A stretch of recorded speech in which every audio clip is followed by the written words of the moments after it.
잠 못 이루는 당신을 위해 책을 읽어드립니다. 오늘의 책은 제인 오스틴 지음, 김옥수 옮김, 출판사 빛꽃의 오만과 편견입니다. 1권 1. 돈깨나 있는 남자가 독신이라면 아내가 필요하리라는 건 누구나 안다. 마을 사람 모두 이렇게 생각하니 이런 남자가 나타난다면 자기 내 딸이 차지하길 바라지 않을 수 없었다. 그래서 하루는 베넷 부인이 남편에게 물었다. 여보, 네더필드 대저택에 마침내 사람이 들어온다는 얘기를 들었나요? 베넷 선생이 못 들었다고 대답하자 부인이 설명했다. 그렇게 됐대요. 롱 부인이 조금 전에 와서 몽땅 알려주고 갔답니다. 베넷 선생이 대답을 안 하자 부인이 조바심 내며 소리쳤다.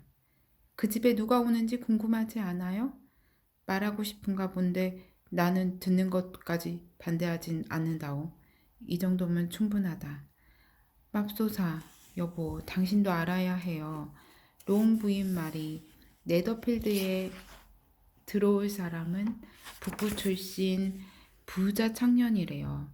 지금 월요일에 사륜마차를 타고 와서 저택을 둘러보더니 마음에 쏙 든다며 그 자리에서 계약해 미카엘 축제 이전에 이사할 예정이라는데 다음 주말에 하인 몇 명이 와서 먼저 준비한다네요. 이름이 뭐랍니까? 빅리. 기혼이랍니까? 미혼이랍니까?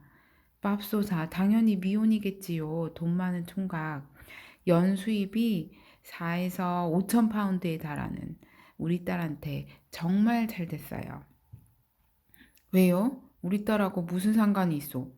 친애하는 베넷 선생, 제발 좀 피곤하게 굴지 마세요. 내가 우리 딸 가운데 한 명을 그 남자랑 결혼시킬 생각이라는 건 당신도 잘 알잖아요. 그 남자가 그걸 노리고 여기로 온답니까? 노린다니 말도 안 돼요. 어떻게 그런 말을. 하지만 우리 딸 가운데 하나랑 사랑에 빠질 가능성이 크니 여기로 이사하는 즉시 당신이 찾아가 보세요. 그럴 이유가 뭐겠소? 당신이 데리고 가면 되지. 아니, 당신은 빠지고 딸들만 보내는 게 좋겠구려. 제일 예쁜 당신한테 빅리 선생이 홀딱 빠질 수도 있으니? 여보, 사탕 발림 하지 마세요. 예전에 당연히 예뻤어도 지금은 그런 척하기 싫어요. 말만한 딸이 5이나 되는 여편네가 미모를 내세울 순 없잖아요. 하기야, 이미 결혼한 여편네가 미모를 내세울 일은 없겠구려. 어쨌든 여보, 빅리 선생이 이사하면 당신이 꼭 가서 만나야 해요. 장담할 순 없겠구려. 하지만 우리 딸을 생각하세요. 우리 딸한테 정말 좋은 기회라는 것만 생각하세요. 루카스 경과 루카스 기부인도 단단히 마음 먹었다는데 그 목적이 뭐겠어요? 알다시피 그 사람은 새로 이사 오는 사람을 일부러 찾아간 적이 거의 없잖아요. 그러니 당신도 꼭 찾아가세요. 당신이 안 가는데 우리만 찾아가는 건 생각도 못하니까. 그렇게 생각할 필요는 없어요. 여자들만 찾아간다면 빅리 선생도 좋아할 테니까. 나는 당신 편에서 글 몇 줄 적어보내 어느 딸을 고르든 기꺼이 허락하겠다 하고 둘째 딸 엘리자베스를 조금 칭찬하리다. 제발 그러지 좀 마세요. 엘리자베스는 다른 애들보다 나을 게 조금도 없어요. 얼굴은 제인 절반도 못 따라가고 유머는 리디아 절반도 못 따라가니까요. 다른 애도 특별히 추천할 구석은 없어요. 멍청하고 무식한 건 다른 집 여자애랑 똑같으니 그나마 엘리자베스는 언니 동생보다 말기가 좋은 편이라오.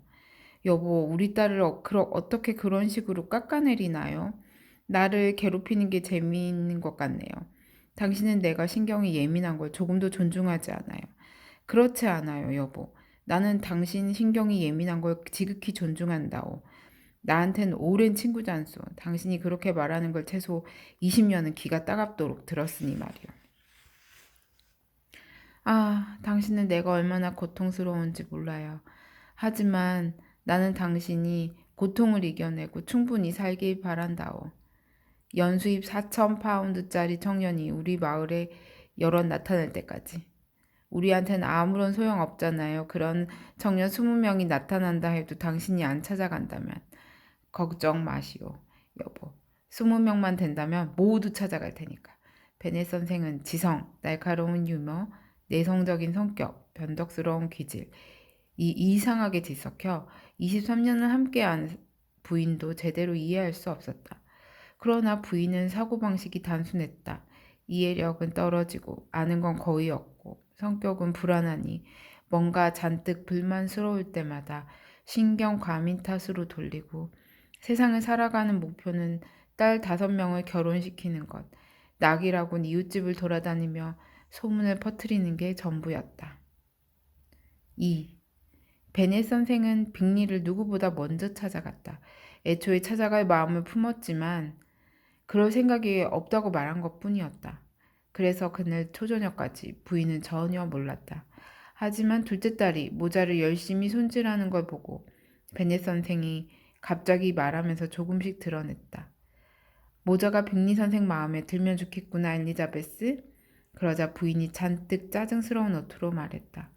우리는 빅리 선생이 무얼 좋아하는지 알 도리가 없답니다. 만날 일조차 없으니. 엘리자베스가 끼어들었다.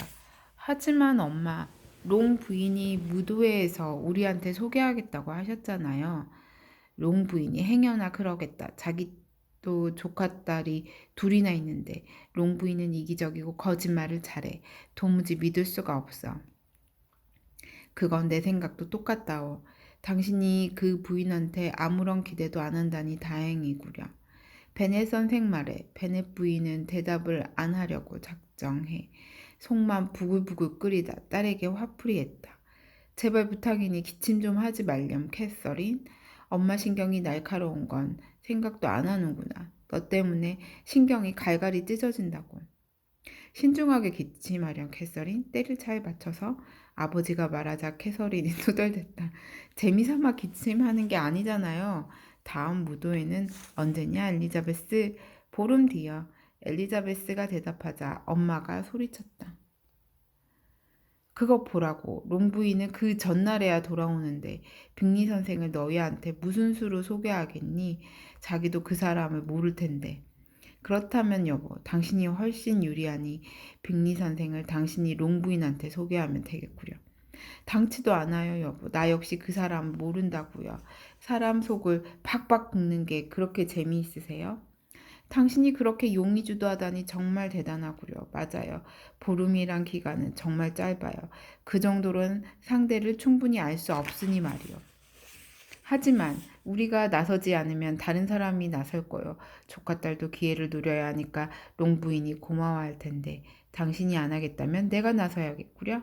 모든 딸이 아버지를 물끄러미 쳐다보고 베넷 부인은 말도 안 돼, 말도 안 돼 라는 말만 되풀이하자 베넷 선생이 물었다. 그렇게 강력하게 반발하는 의도는 뭔가요? 사람을 만나고 소개하는 형식이 지나치게 엄격한 게 말도 안 된다는 뜻이요. 그렇다면 나는 당신의 의견에 동의할 수 없고요. 내 의견은 어떠니, 메리? 너는 젊은 아가씨치고 생각이 깊고 좋은 책을 많이 읽고 좋은 글귀도 적어놓잖아. 메리는 뭔가 그럴싸하게 대답하고 싶어도 어떻게 대답해야 좋을지 모르자 베넷 선생이 다시 말했다. 메리가 생각하는 동안 우리는 빅리 선생 얘기로 돌아갑시다. 이젠 그 얘긴 지겨워요. 부인이 소리치자 남편이 말했다. 그러면 말을 들으니 유감이구려. 진작 말하지 그랬어. 오늘 아침에만 알았더라도 빅리 선생을 찾아가진 않았을 텐데 말이요. 안타깝지만 찾아간 거니 서로 아는 사이란 건 이젠 되돌릴 수 없지 않소? 베넷 선생이 기대한 대로 집안 여자 모두 깜짝 놀라고 베넷 부인은 특히 놀라지만 기뻐하는 소동이 한 차례 지나가자 베넷 부인이 처음부터 그럴 줄 알았다고 선언했다. 당신은 참 자상한 면이 있어요. 여보, 결국엔 내 말을 들어줄 줄 알았어요. 당신이 아이들을 얼마나 사랑하는데 그런 기회를 놓치겠어요. 아, 정말 기뻐요. 하지만 아침에 벌써 다녀오시곤 아무 말씀 없다가 이제 비로소 말하다니 정말 짓궂네요. 캐서린, 이제 마음껏 기침하렴. 베넷 선생이 말하면서 밖으로 나갔다. 부인이 수선 떠는 모습이 완전히 지친 거다. 하지만 문이 닫힐 때조차 부인은 이렇게 떠들었다. 얘들아, 너희 아버지는 정말 훌륭하셔. 너희든 나든 너희 아빠 은혜에 어떻게 보답해야 좋을지 모르겠구나. 분명히 말하지만 우리처럼 나이 먹으면 매일같이 새로운 사람을 만나는 게 유쾌하진 않단다. 하지만 너희를 위해서라면 엄마 아빠가 뭘 못하겠니? 리디야, 너는 막내지만 내가 장담하는데 빅리 선생이 다음 무도회 때 너랑 춤추겠구나. 리디아도 씩씩하게 대답했다. 야호, 두렵지 않아요. 제일 어리지만 키는 제일 크니까요. 그러면서 베넷 집안 여자들은 가장이 찾아간 답례로 빅리 선생이 얼마나 빨리 방문할지, 식사 모임엔 언제 초대하는 게 좋을지 이야기에 꽃을 피우며 신나했다.